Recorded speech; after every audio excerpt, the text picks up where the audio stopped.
Es muy interesante poder ver esta pintura con la actual exposición que se está haciendo en el Museo del Prado.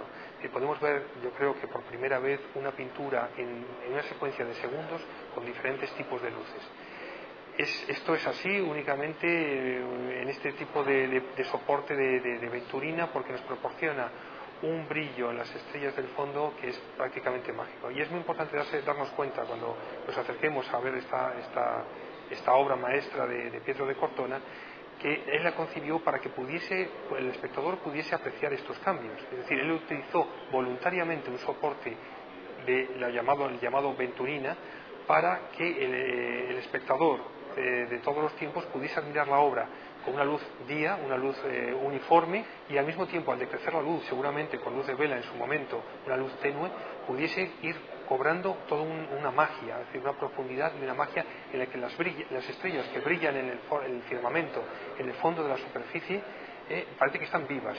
Yo creo que esto es un aspecto que confiere a esta obra extraordinaria, una obra única en el mundo. No existe ninguna obra pintada sobre Venturina con esta complejidad, con esta composición y este tamaño.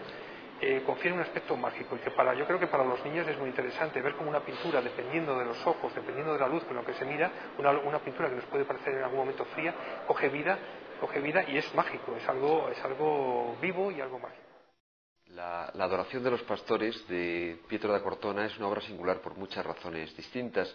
La primera de ellas es porque nos introduce en un tema apasionante, que es el asunto de las relaciones diplomáticas en el siglo XVII, en el cual la pintura constituía un argumento de primera categoría para convencer al monarca español, a Felipe IV, sobre las bondades de un determinado partido u otro partido distinto.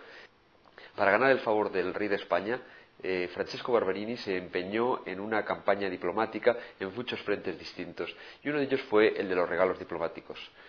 Muchos llegaron a España, y uno de ellos es precisamente la pintura que nos ocupa, esta pintura de Pietro da Cortona, que fue regalada al valido del rey, Luis de Haro. Es una obra de una singular belleza de este maestro Pietro da Cortona, que estaba dentro de la órbita de los Barberini.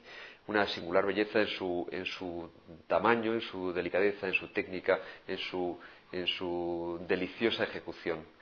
Pero por otra parte, Cortona tuvo el acierto de pintarla sobre lo que hasta ahora habíamos considerado que era una piedra venturina, y que en realidad es una pasta vítrea que imita la carísima piedra venturina que venía desde la India. La pasta vítrea fue desarrollada en Murano, en la ciudad de Murano, en Venecia, y tenía la ventaja con respecto a la piedra venturina, que por una parte era mucho más barata, por otra parte permitía el uso de placas mucho más grandes, de hasta unos 7 centímetros de longitud. Bien es verdad que en muy pocas ocasiones, o en ninguna ocasión, se utilizó en una superficie tan amplia como la del Museo del Prado. Normalmente las piezas conocidas son mucho más pequeñas, lo cual da una idea de la importancia que se le concedió a esta pintura y al regalo que se le hizo al valido del rey.